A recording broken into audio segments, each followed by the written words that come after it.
तो है गाइस, कैसे हो आप लोग। तो स्वेलो स्टार ऑरिजिन कॉन्टिनेंट के नेक्स्ट नॉवल के एपिसोड नंबर 230 में आपका स्वागत है। तो चलिए शुरू करते हैं।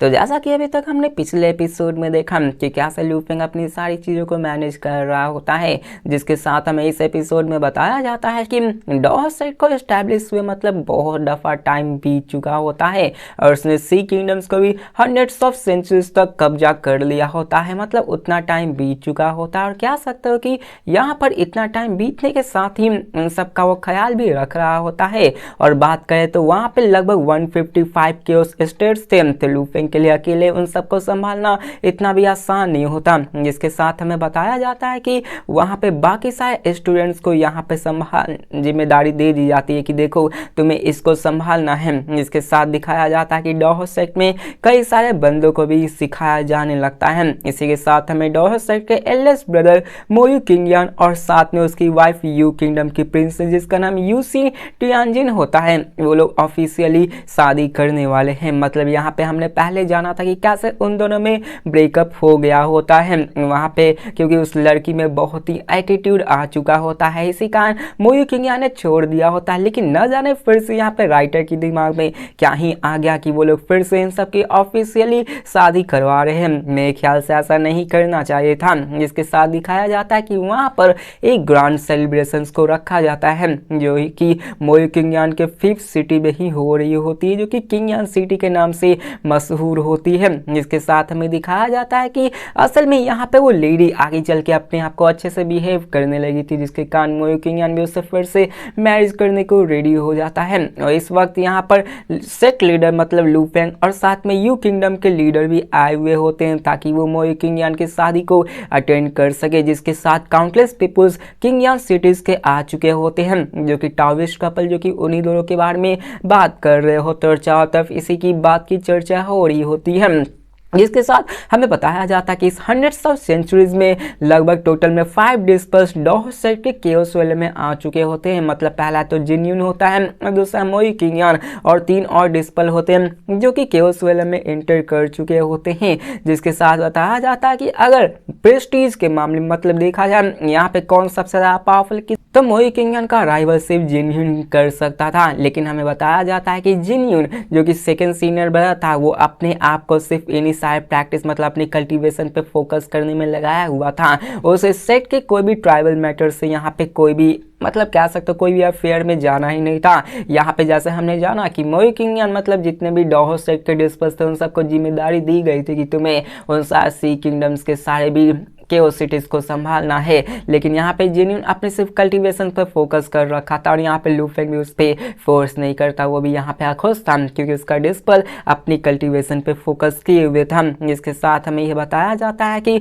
मोयू किंगयान अच्छे से जानता है कि उसकी जो स्पिरिचुअल पार्ट है वो होपलेस है, इसलिए वो बिना किसी कंप्लेंट किए बहुत ही कड़ी मेहनत करने लगता है। यहाँ पे युवान और मोरोसा भी जब वापस जाते हैं तो वो सारे के सारे मैटर्स को मोयू किंगयान पे ही सौंप कर चले जाते हैं। और आजकल बताया जाता है कि यहाँ पे मोयू किंगयान को डॉहो सेक्ट का जनरल मैनेजर की तरह देखा जा रहा है। मतलब कह सकते हो कि डॉहो सेक्ट को पूरा का पूरा अपना मोयू किंगयान ही चला रहा होता है, उसकी पोजीशन सबसे ऊपर होती है। इसके साथ हमें बताया जाता है कि लू फेंग अपनी पावर से पूरे के पूरे टेरिटरी तक को यहाँ पे कंट्रोल कर सकता है और साथ में वहाँ पे निकले हुए बग्स को मतलब जो यहाँ गद्दारी करते हैं उन सबको मार भगाता था। लेकिन मोयू किंगयान वो अपने वर्क के लिए बहुत ही अटेंटिव होता है, जिसके कारण लू फेंग भी काफ़ी ज़्यादा खुश होता है। अब देखो ये चैप्टर्स बहुत ही खराब मतलब आज तक की चैप्टर्स में सबसे बकवास चैप्टर्स मुझे लगी होती है, लेकिन लास्ट में थोड़ी सी यहाँ सुधार हो जाती है। अब इसके बाद बताया जाता है कि वहाँ पे ये सारी चीज़ें चल रही होती हैं और साथ में मोयू किंगयान अपने वाइफ को लेकर आ जाता है और अपने सेकंड मास्टर मतलब मोरोसा से अपने वाइफ को इंट्रोड्यूस कराते हुए कहता है कि मास्टर ये मेरे टियानजिन है जो कि मेरा चाइल्ड है और यहाँ पे ये मोंगजुआ मतलब सेकंड चाइल्ड मतलब क्या है यहाँ पे कहा गया था। अब यहाँ पे मोयू किंगयान अपने वाइफ को कहता है कि जीवनर ये देखो मेरे सेकेंड मास्टर है लुओसा, और यहाँ पे वो अपनी बाहों में अपनी खूबसूरत सी वाइफ को पकड़े होता और साथ में एक हाथ में अपने बच्चे को पकड़े हुए था। जो बच्चा होता है जिसका नाम मोयू यूजी होता है वो भी अपने मोरोसा को देखकर मास्टर कहकर चिल्लाता है। तो ये देखकर मोरोसा भी हंसते हुए कहता है कि ये बच्चा तो काफ़ी अच्छा बिहेव कर रहा है। मोयू यूजिया भी मोरोसा की तरफ क्यूरियोसिटी से देखकर कहता है कि फादर इतने दिनों से आपके बारे में ही बताते आए कि कैसे आपने उन्हें इतना कुछ सिखाया है यहाँ पे। आफ्टर ऑल ऐसा हो ही क्यों ना, क्योंकि यार जब से वो जन्म लिया है तब से वो अपने मास्टर मोरोसा के बारे में बताता गया है। मोरोसा ये देखकर उस प्यारी बच्ची की तरफ देखकर कहता कि हाँ तुमने सही कहा, वो मैं ही था जो कि तुम्हारे फादर को इतने अच्छे से सिखाया था। जिसके बाद वो उसकी तरफ देखकर कहता है कि क्या मैं आगे चल के तुम्हें भी फ्यूचर में सिखा सकता हूँ। तो वो बंदी मतलब जो बेटी होती वो कहती जरूर। अब मोयू किंगयान और यू सी टियांगजिन जो कि वाइफ और हस्बैंड थे वो दोनों एक दूसरे की तरफ देखने लगते हैं और दोनों अभी केओस विलन के बंदे होते हैं और दोनों का सेम ही पाथ होता है। यहाँ पे उन सब के ऊपर भी बहुत ही रिस्पॉन्सिबल होता है डॉहसेट के अफेयर्स के बारे में और साथ में उनको तो यू किंगडम्स के भी अफेयर्स को संभालना होता है।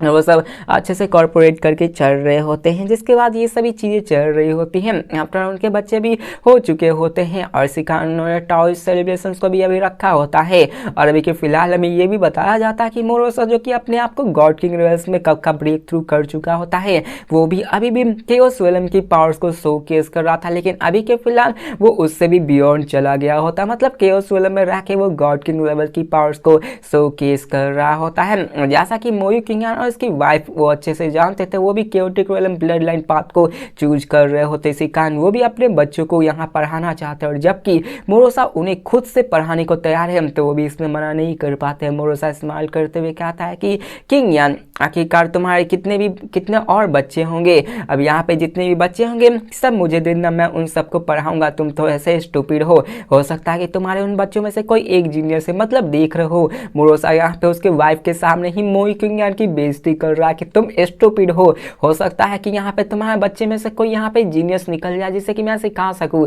मतलब यहाँ पे गजब ही बेइज्जती मारी होती है। जिसके बाद हमें यहाँ दिखाया जाता है मोयू किंगयान को जो कहता है कि अगर सेकंड मास्टर सिखाने को तैयार है तो ऑफ कोर्स मैं यहाँ पे इसके लिए तैयार हूँ। जिसके बाद हमें यूजी डियांगजी को दिखाया जाता है जो कि अपने सेकंड मास्टर को धन्यवाद करती है, क्योंकि यहाँ पे वो भी अच्छे से जानती है कि ऑरिजिन कंटिनेंट में जितना ज़्यादा आप पावरफुल होंगे उतनी ज़्यादा आपको सम्मान मिलेगी। और यहाँ पे जितना ज़्यादा पावरफुल जो बंदा होता है वो बहुत ही कम टाइम यहाँ पे देता है अपने डिस्पर्स को सिखाने के लिए, क्योंकि मेनली जितने भी स्ट्रॉन्ग बंदे होते हैं वो खुद पे ज़्यादा फोकस करते हैं। ऑफ कोर्स मोरोसा यहाँ पे उन सबको इसलिए सिखा पा रहा होता है क्योंकि उसे कुछ सीखना नहीं होता, वो बस खाता पीता रहता है और क्या ही वो कर सकता है, मतलब समझ सकते हो मोरोसा के पास इतना फ्री टाइम क्यों आता है। अगर बात करें लू फेंग की तो यहाँ पे तुम चाहे उसके डायरेक्ट डिस्पर्स से क्यों ना हो, यहाँ पे हंड्रेड्स ऑफ ईयर्स में वो कभी कभार ही आके तुम्हें ज्ञान की बातें दिखाएगा जहाँ पे वो भी तुमको ज़्यादा कुछ नहीं सिखा पाएगा। जिसके बाद दिखाया जाता है कि मोयू किंगयान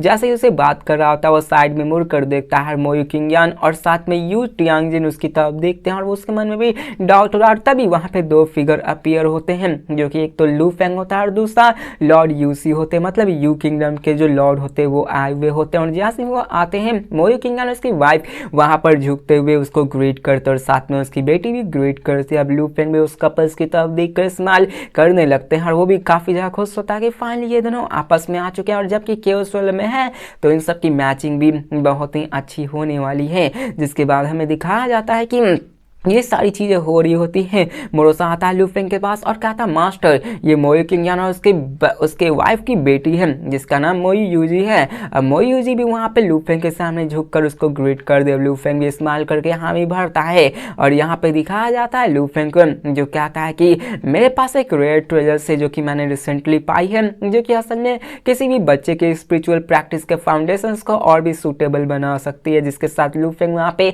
एक डब्बे को निकालता है जो कि एक जेड बॉक्स होता है और जेड बॉक्स जैसे ही खुलता है उसमें से एक लाइट ग्रीन लीफ निकलती है और जिसमें से नेचुरल फ्रेगनेंस निकल रही होती है जो कि काफी ज्यादा पावरफुल होती है। और जैसे ही वो निकलता है ना मानो सारे बंदे शॉक हो जाते हैं, मोरोसा से लेके यूसी किंगडम्स के राजा तक हैरान हो जाते हैं। और वो यहाँ पे लू फेंग से कहते हैं ब्रदर लू है ये जो ट्रेजर तुमने जो निकाला है वो काफी ज्यादा वैल्यूबल से। और बताया जाता है कि ये ट्रेजर जो कि लू फेंग ने अभी निकाला है वो असल में लू फेंग को डीप ड्रीम रियलम के डीप एरिया से मिली होती है, जिसकी अगर वर्थ की बात करें तो वो 8 मिलियन क्रेडिट पॉइंट जितनी होती है, जो कि बहुत ज़्यादा होती है। लेकिन ये ट्रेजर्स किसी भी यंगर जनरेशन के बंदे के लिए उसकी फाउंडेशन को स्ट्रॉन्ग बनाने के लिए काफ़ी होती है। जहाँ पे लूफिंग ये बात सुनकर स्माइल देकर कहता है कि मैं बस इसको पाया हुआ था और मैं इसको देना चाहता, मतलब यहाँ पे ये लिटिल गर्ल भी मेरे साथ मिली है, तो यहाँ पे मैंने इसको गिफ्ट देने का ये सोचा है और यहाँ पे हम दोनों की किस्मत है। अब यहाँ पे लूफिंग को बहुत ही कम रेयर ट्रेजर्स मिले होते हैं,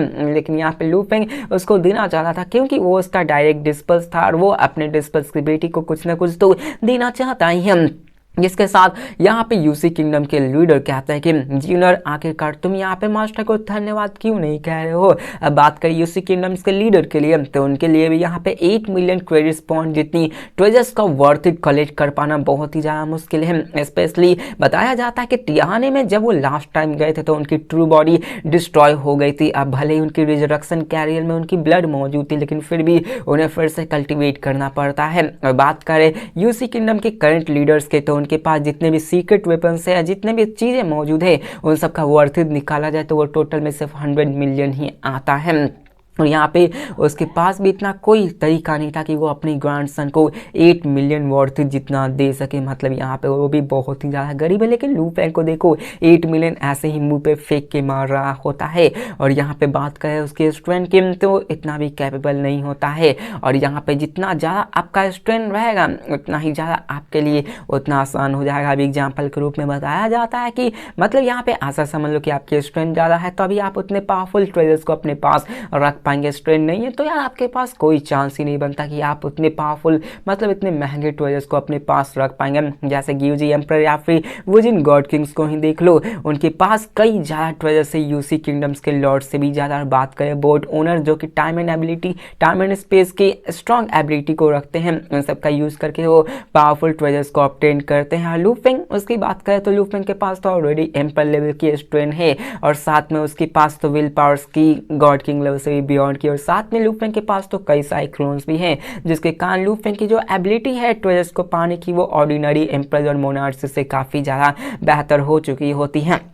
जिसके साथ हमें ह्यूआंग सिटी के सिटी लॉर्ड मैंसन के स्टार टावर के अंदर का सीन दिखाया जाता है, जहाँ पे लूफिंग अपने बॉडी को क्रॉस करके बैठा हुआ होता है और उसके बॉडी के बगल में एक बहुत बड़ा वर्ल्ड लाइफ फॉर्म्स वहाँ पे लेटा हुआ होता है। मतलब ये समझ लो कि लूफिंग अभी क्लोन्स पे ही निर्भर हो रहा होता है, उसकी जो मेन रियल बॉडी होती है ना वो अभी सो रही होती है, क्योंकि हमें बताया जाता है कि लूफिंग की जो रियल बॉडी होती है जिसमें कि वर्ल्ड लाइफ फॉर्म्स मौजूद होती है, असल में लूफिंग की जो परफेक्ट डिवाइन बॉडी से 100 टाइम ज़्यादा बढ़ चुकी होती हैं। अगर लूफिंग को उस बॉडी को कंट्रोल करना पड़ेगा तो मतलब अगर लूफिंग उस बॉडी को कंट्रोल करना चाहेगा तो उसके सोल पे ऑलरेडी इतना ज़्यादा बर्डन पड़ेगा कि वो बाकी के क्लोन्स को नहीं संभाल पाएगा। इसलिए वो अपनी जो मेन बॉडी होती है उसको सुलाए रखता है ताकि अपने सोल पे उतना बर्डन ना कर सके। मतलब कहा जाए तो यहाँ पे लूफिंग रेयरली ही अपने यहाँ पे मेन बॉडी को निकाल पाएगा जब तक कि वहाँ पे डू एंड डाई की सिचुएशन ना आ पाए या फिर किसी मोनार्च एम्परर लेवल के बंदों से फाइट ना करनी पाए। वो अपने मेन बॉडी को सुला रहा है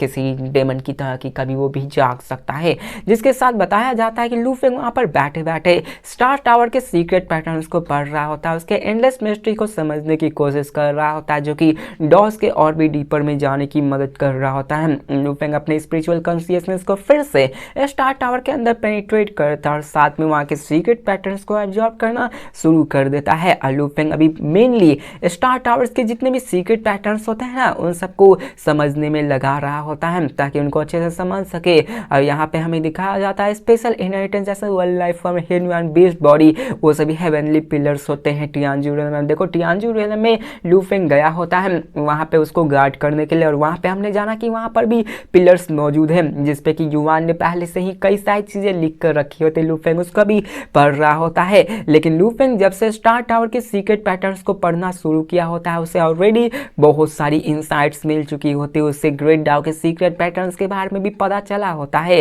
और लूफिंग क्या था कि मैं अभी डॉ ऑफ लाइफ और डेथ 9 ब्रांचेस ऑफ फाउंडेशन इन सबको अच्छे से समझना चाहता हूँ ताकि मैं अपने आप को और भी पावरफुल बना सकूँ। लेकिन क्या ही कहा जाए, लू फेंग इसमें कामयाब नहीं हो पाता है। लू फेंग जो कि अपने 9 मेजर ब्रांचेस को अपने साथ में फ्यूज करना चाहता है, वो अभी तक नहीं कर पाया होता है। मतलब 9 ब्रांचेस के फ्यूजन को अभी यहाँ पे सक्षम नहीं था कि वो उसे कर पाए। इसके बाद वो स्टार टावर्स के उन्हीं स्किल्स को देखने लगता है जो कि वही ब्लड रेड स्किल्स होते हैं 12 कलर्स में, जिसके अंदर इन्फिनाइट सीक्रेट पैटर्न्स जड़े हुए होते हैं। यहाँ पे लू फेंग कहता है कि इसी कारण तो मैं अभी तक उन सारे ब्रांचेस को नहीं सीख पाया और 9 ब्रांचेस के मूव्स को मैं 9 ब्रांचेस के मूव्स को फ्यूज नहीं कर पाया हम। और अभी तक लू फेंग ने तो 8 ब्रांचेस के भी फ्यूजन मूव्स को भी नहीं सीखा होता है, जिसके कारण वो और भी स्टार टावर्स के पैटर्न्स को सीखना शुरू करता है। और बताया जाता है कि इस सेंचुरी में लू फेंग ने ऑलरेडी 2-6 ब्रांच फ्यूजन मूव्स और साथ में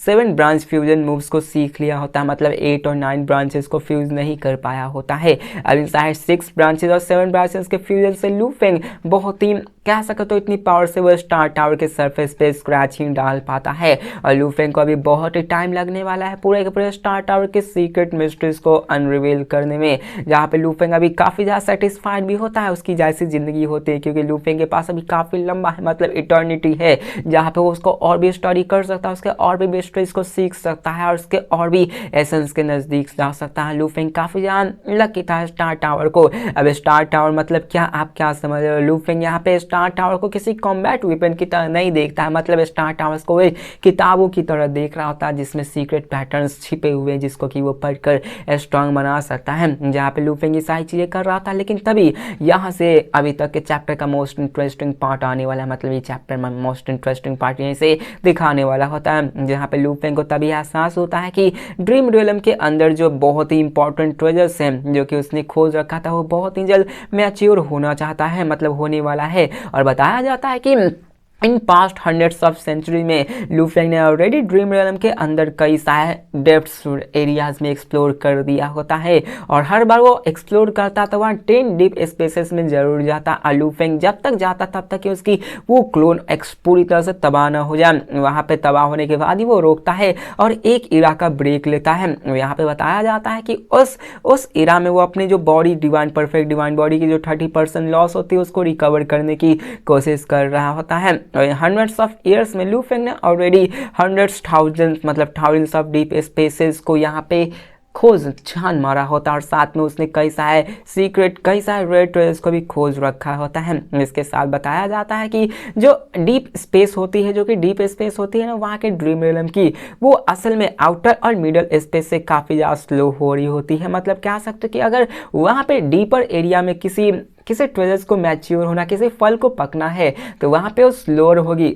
मुकाबले में अगर बात करें आउटसाइड और मिडल एरिया में, मतलब मिडल और आउटसाइड एरिया में वहाँ पे जल्दी फल पक के वहाँ पे मैच्योर हो जाएंगे, लेकिन डीपर एरियाज में टाइम काफ़ी ज़्यादा लग रहे होते हैं, स्लोअर ग्रोथ रेट होती है। और मोरेवर ये है कि यहाँ पे डीपर एरिया में ज़्यादा प्रीशियस ट्रेजर्स होते हैं और जनरली ज़्यादा पावरफुल नेटिव क्रिएचर्स भी रहा करते हैं। हमें पता चलता है कि लू फेंग जिस ट्रेजर्स की बात कर रहा होता है असल में उसकी नेटवर्थ 1 बिलियन से ज़्यादा चली गई होती है। मतलब यहाँ पे 1 सेंचुरी में लू फेंग को एक चीज़ मिली होती है ट्रेजर जो कि ऑलरेडी 1 बिलियन क्रेडिट पॉइंट से ज़्यादा हो चुकी होता है। लू फेंग ने इसलिए इसको इतना ज़्यादा इंपॉर्टेंस दिया होता है, और लू फेंग ने आराम से 1 बिलियन क्रेडिट पॉइंट्स की एक ट्रेजर्स को डिस्कवर कर लिया होता है। और यहाँ पे हमें बताया जाता है यही कि यहाँ पे एस्टिमेट क्यों किया जाता है, क्योंकि यहाँ पे 2 कंट्रीज के पावरफुल बंदे मौजूद थे, जैसे एक्सट्रीम रीजन के भी फाउंडर खिले लो, साथ में लॉर्ड ऑफ 10,000 वेलम्स, ये सभी वहाँ के रेड ट्रेजर्स को कलेक्ट करना चाहते हैं, इसलिए तो वो रॉयल कराते हैं। जिसके बाद हमें ड्रीम रियलम के डीप स्पेस मतलब डीप एरिया का सीन दिखाया जाता है, जहाँ पे एक फ्रूट ट्री का ग्रो होता, मतलब उन सारे ब्लैक माउंटेन्स के बीच में एक ब्लैक फ्रूट एक पेड़ पे पक रहा होता है, और यही वही ट्रेजर्स होता है जिसके बारे में लू फेंग बात कर रहा होता है।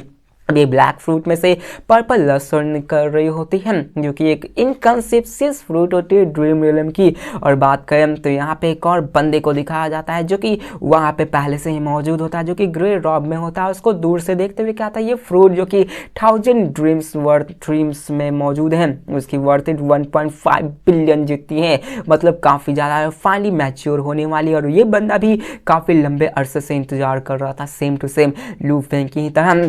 जहाँ पे वो कहता है कि अगर मुझे फ्रूट ऑफ 1000 ड्रीम्स मुझे मिल जाए तो मैं अपने प्रीवियस ट्रेजर्स को मिला लूँ तो मैं आराम से एक complete human ultimate blood line को ले सकता हूँ, कॉपी कर सकता हूँ। जिसके साथ दिखाया जाता है कि वो इन सब के बारे में सोचने लगता है, लेकिन वो ये भी जानता है कि 2 एंशिएंट कंट्रीज भी काफ़ी ज़्यादा एविल है, वो सभी यहाँ पे इस ट्रेजर्स के लिए आने वाले हैं। और बताया जाता है कि 2 एंशिएंट कंट्रीज होते हैं, उन सब के लिए जो ट्रेजर्स 1 बिलियन से कम वर्थित होते हैं उन पे तो वो ध्यान भी नहीं देते हैं, क्योंकि जब तक यहाँ पे बात करें उन सब की नेटवर्थ 1 बिलियन से ऊपर न चल जाए तब तक तो 2 एंशिएंट कंट्रीज और 3 एडवांस रेसेस तो यहाँ पे आने वाले नहीं हैं। जबकि यहाँ पे ये ट्रेजर्स ऑलरेडी 1 बिलियन से ऊपर जा चुकी है, तो 3 एडवांस रेसेस और साथ में 2 एंसेस्टर भी यहाँ पे ध्यान जरूर देंगे, यहाँ पे वो जरूर आने के लिए आएंगे। अब बताया जाता है कि जितना आप अनुमान लगाते हो, जैसे ये 1.5 बिलियन से अगर उसको एक्चुअल प्राइस देखा जाए तो वो 1.5 बिलियन से भी ज़्यादा होती है। अब यहाँ पे वो बंदा था ही कि एक और बंदा वहाँ पे आता है और उसी माउंटेन के एज पे खड़ा होता है और क्या आता है कि ये फ्रूट 1000 ऑफ ड्रीम्स बहुत ही जल्द पकने वाला है, और वो भी उसकी तरफ देखने लगता है। अब ग्रे ड्रॉप जैसे ही उस बंदे को देखता है उसके एक्सप्रेशन चेंज हो जाते हैं, क्योंकि जो बंदा अभी आया होता है वो कोई और नहीं डी जू फेंग होता है, जिसको देखकर डी जू फेंग उस दूसरे पंडित से क्या आता है कि तुम कौन हो, आखिरकार तुम अपनी आइडेंटिटी को भी रिवील करने की हिम्मत नहीं दिखा रहे हो। तो ग्रे ड्रॉप वाला बंदा कहता है कि तुम्हें क्या ही फर्क पड़ता है मैं कौन हूँ, तुम तो डी जू फेंग हो, यहाँ पे तुम्हें कभी भी ये 1000 ड्रीम फ्रूट मिलने ही वाला नहीं है। और यहाँ पे अपने वॉइड को कंट्रोल करता ताकि वो वहाँ पे उसको लॉक कर सके, जिसके साथ दिखाया जाता है कि उसी के साथ 2 और बंदे वहाँ पे आ जाते हैं, जहाँ पे ब्लैक रिवर वहाँ पे ब्लडी फिगर अपीयर हो जाता है और इसकी पावर्स भी काफ़ी ज़्यादा होती है। जहाँ पे उस बंदे में एक पर्पल रॉफ फिगर होता है, मतलब कह सकते हो कि यहाँ पे और भी बंदे आते जा रहे होते, क्योंकि यहाँ पे बात करें तो ये छोटा मोटा ट्रेस नहीं है, 1.5 बिलियन जितना ट्रेस क्रेडिट पॉइंट्स को ये अपने आप में कंटेन करता है। जिसके साथ दिखाया जाता है डी जू फेंग को जैसे ही वो दूसरे ब्लडी फिगर की तरफ देखता है वो असल में कोई और नहीं डीवू होता है, जो कि ऑलरेडी यहाँ पे लू फेंग से पंगा ले चुका होता है। उसके साथ दिखाया जाता है कि वो डीवू कोई और नहीं यानफेंग एंशिएंट किंगडम्स के 13 एम्परर्स में से एक होता है, जिसने ऑरिजिन ऑफ लाइफ को प्रैक्टिस कर रखा होता है। यहाँ पे वो भी आया होता है ताकि वो भी इस 1000 ड्रीम फ्रूट्स को ले सके, और वो भी कहता है कि तुमसे मिले हुए काफ़ी लंबा अरसा हुआ था, मुझे एक्सपेक्ट नहीं किया था कि मैं यहाँ पे अपने 2 स्ट्रेंथ फ्रेंड्स से मिल सकता हूँ। 4 पावरफुल बंदे ऑलरेडी वहाँ पे आके रुक चुके होते हैं, लेकिन सडनली वहाँ पे डीप स्पेस में एक और फिगर एंटर करता है। वहाँ पे डीवू स्पेस डोमेन आपने रिलीज किया होता है, उसके अंदर वो बंदा एंटर करता है, जिसको देखकर वो चारों बंदे सरप्राइज हो जाते हैं और दिखाया जाता है कि सामने से कोई और नहीं है, एक ब्लैक रॉ वाला गोल्डन मास्क में लिपटा हुआ एक बंदा आता है, जो कि आप समझ गए होंगे कि आखिरकार वो बंदा कौन ही होगा, कोई और नहीं वो अपना लू फेंग ही एंट्री लिया होता है। और यहाँ पे लू फेंग अभी फाइट करने वाला है किसी नॉर्मल बंदे से नहीं, बल्कि वो एम्पर लेवल वाले बंदों से फाइट करने वाला है। तो नेक्स्ट एपिसोड में हम लोग देखने वाले हैं लू फेंग की असली पावर, क्योंकि लू फेंग अपने क्लोन्स अपनी विल पावर्स का मदद करके यूज करके साय को मजा चखाने वाला। और देखते क्या लू फेंग उस 1.5 बिलियन वर्थ ट्रेजर्स को ले पाता या फिर नहीं। तो मिलते हैं नेक्स्ट वीडियो में, तब तक के लिए बाय।